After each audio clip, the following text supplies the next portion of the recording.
This is Alex, better known as the Kook on a Scoot.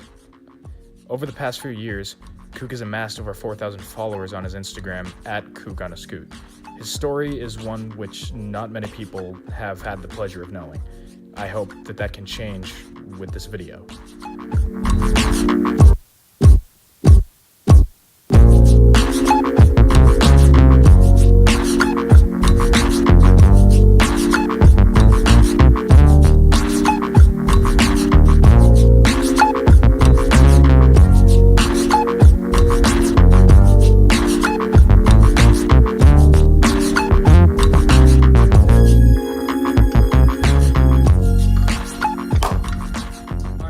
So now we're filming, we got everything going. So basically with this, I just want to get it, I want it to be structured more of like a talk between us. So it's going to be like a lot of it is just going to be kind of just I'm riffing, like some improvised like conversation, some stuff like that. But most importantly, like you'll see how it's structured and everything. But yeah, for sure. So I'm really stoked we have you here, Alex. I'm sure a lot of people here do know who you are, and I'm sure there are also a lot of people who have no idea who you are, whether that's good or bad for you. Is there any way you could just introduce yourself on how you want to present yourself in the raw, like how you want to be seen? Alex was raised in Palo Alto, California, the home to Silicon Valley and Stanford University. He was repeatedly pulled in and out of mental institutions by his parents due to their affinity to cure his diagnosed schizo disorder, or schizophrenia. Honestly, dude, I'm just a dude who was guinea pigged on pills and like a mental health patient as a kid a lot because my parents didn't want to admit that they were shitty parents. So they moved to California, and my mom and dad had 2 kids, my older brother Tony and me. And they had us late. Like, I was born when my mom was 35, my mom was 30, or almost 35, and my mom was 32 when my brother was born. My dad's the same age as my mom. Alex's parents met at MIT, while his mother was attending BU at the time. Despite being raised initially in Palo Alto, Alex was bounced around from place to place with his family until they settled in Orange County. He was 10 at the time. This is when his affinity for scootering came to fruition.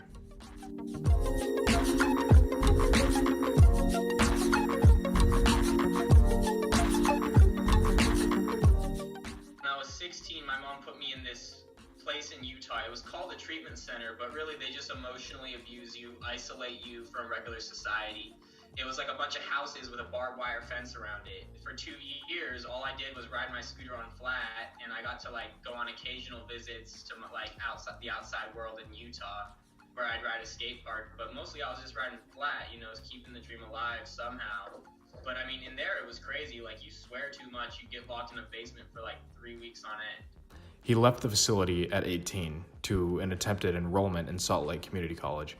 After Alex realized this wasn't the path he wanted to follow, all financial support he was receiving until then ceased, and Alex found himself in poverty, but he still continued to scoot. My friend Jeff Decker, he said, you should go to the Seattle Street Jam, and this was back in 2017. So in 2017, I'm like, fuck it, Alex packed his things in a backpack, grabbed his scooter, and left for the street jam. After the jam, Alex's friend offered him a place to stay for $200 a month here in Spokane. He took the advantage of the opportunity to scoot for 3 months before leaving amidst a job offer back in Salt Lake. A pro scooter rider named Isaac Miller and then a couple of his friends kind of scooped me for the night. And then I'm like, fuck it, I'm gonna stay in Denver. I was homeless for 2 weeks. And then I found a place in some fucking trap house with some really cool people, but they were moving coke out of the place, selling a lot of coke, and it was just I was sleeping on a couch paying abhorrent amounts of rent. Alex's ultimate goal was to end up in Indiana. When he left for that destination, he found himself in Denver. In Denver, I had landed some really good scooter tricks, and my Instagram following had started to really blow up because I had been grinding hard on it since Salt Lake City. Because back in Salt, I'm like, okay, well, I have all this old YouTube footage, I might as well drop it on Instagram. So then I started seeing some success, but when I got better, I started grinding on the content back in Salt Lake. So I continued to do so in Denver and saw much more success because Denver has a bigger scene. When Alex ultimately returned home back to Salt Lake, he got the news of his brother's suicide. The second night I stayed, my brother didn't come home, and I didn't think it was a big deal. You know, my older brother's 22. His name is Tony, or was Tony. He killed himself that night with like his medications. So that was a bummer, definitely. And like my dad started losing his shit and like whatnot. So I ended up moving out of my dad's house after about a month into my dad's ex's house.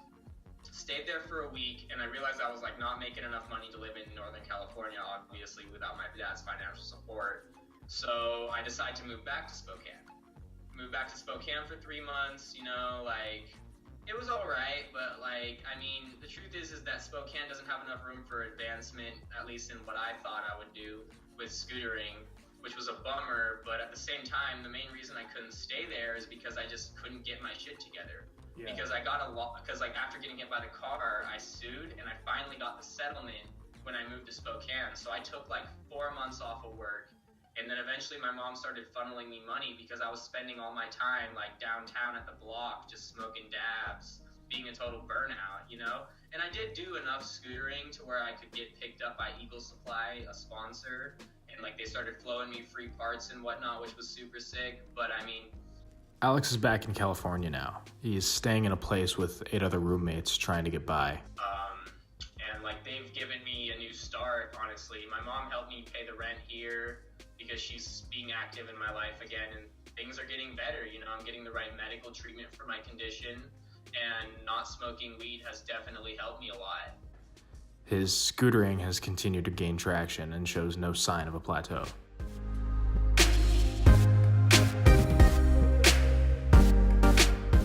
Aside from his multiple sponsorships in the vein of scooting, Alex also has a shoe sole brand, Kook Soles.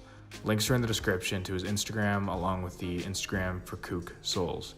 I want to thank Alex again for this opportunity, and I hope this turned out the way we envisioned. Here are some final words from Alex that he wanted at the end of the video. So I'll leave you with that, and thanks for watching. One thing I've realized with substances is that people are constantly trying to tell themselves that it's the substance they use that contributes to their success. The truth is that it doesn't matter what substances you use, it's you that defines your success. It is you that defines your mental health and well-being. It's not so much like, oh, this magic product made my life better, or oh, this terrible product ruined my life. It's what works for you. I took my first rip of weed today in a long time. And I mean, it didn't make me feel better, but it didn't make me feel worse either. It just made me realize that it's not anything but you that defines whether you're happy. Happiness is decided beforehand, and I think that people need to kind of realize that.